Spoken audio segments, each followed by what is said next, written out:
Welcome to the Genius Factory. Enjoy the video. You start by confirming which Apple ID is paying for iCloud storage and where you're signed in. Open Settings, tap your name, then Subscriptions. This takes you directly to active plans. Once there, make sure you're on the correct device and that your payment method is valid so cancellations process cleanly. If multiple Apple ID exist, sign out and sign in with the account that shows the iCloud Plus plan. This avoids canceling the wrong subscription and losing shared storage unexpectedly. Next, select the iCloud Plus or storage entry listed among subscriptions.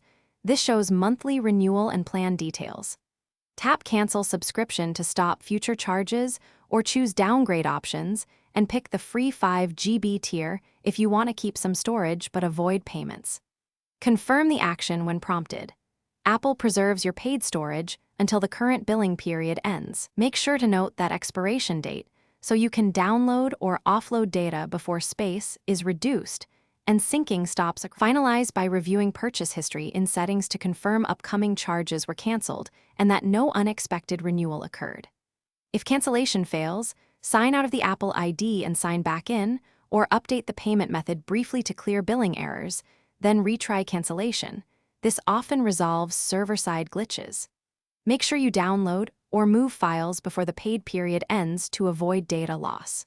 If problems persist, contact Apple support through the support app or phone for account-specific help. Thanks for watching. If you found this helpful, don't forget to like and subscribe.